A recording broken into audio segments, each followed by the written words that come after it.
যখন দেখবেন আপনার মনের ভিতরে গুনাহের জন্য অনুতপ্ত কাজ করছে, অনুশোচনা কাজ করছে, নিজের গিল্টি ফিল হচ্ছে, আপনার মধ্যে যখনই দেখবেন একটা পবিত্র ভাব, কালকে থেকেই নামাজ শুরু করব, আমি কালকে থেকে ভালো হয়ে যাব, এই ফিলটা যখনই আসবে, মনে রাখবেন আপনার ভিতরে আল্লাহ পাক রব্বুল আলামিন ফেরেশতার মাধ্যমে রহমতের ব্যবস্থা করে দিচ্ছেন। সুবহানাল্লাহ।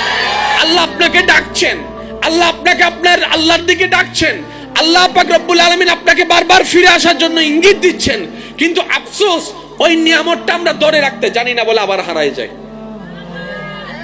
একটা কথা মনে রাখবেন, কালকে থেকে নয়, যদি পরিবর্তন করতে চান নিজেকে, শব্দটা কালকে থেকে হবে না, আজকে থেকে, এখন থেকে।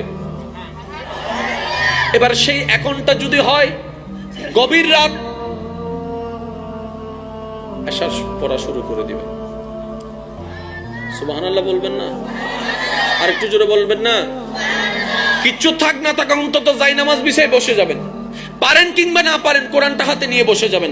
শুরুটা আগামী থেকে নয়, এখন থেকে। আপনি যখন আগামী করেন শয়তান একটা সুযোগ পেয়ে যায়, আর আপনি আমি যখন সেটাকে আগামী বাদ দিয়ে এখন করে ফেলবো, শয়তানের আর সুযোগ পাবে। কারণ আমরা যদি রবকে সন্তুষ্টি করা ছাড়া কবরে যাই, কবরটা আমাদের জন্য জাহান্নাম হয়ে যাবে।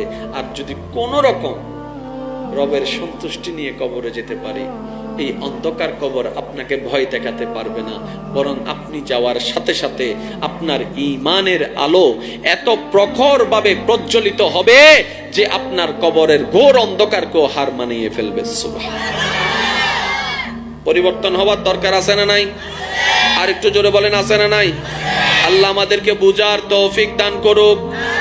আর একটু জোরে বলেন, কালকে থেকে নাকি এখন থেকে? শব্দ কি হবে, কালকে থেকে নাকি এখন থেকে? এই কথাটা মনে রাখবেন, কালকে থেকে নয়। জোরে হন না। বান্দা দিবে কে?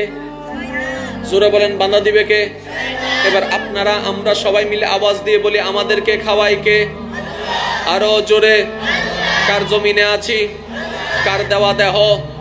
কার দেওয়া নিঃশ্বাস? কার দেওয়া হায়াত? কার দেওয়া সম্পদ? তাহলে তার কথা শোনার তো কোনো দরকার।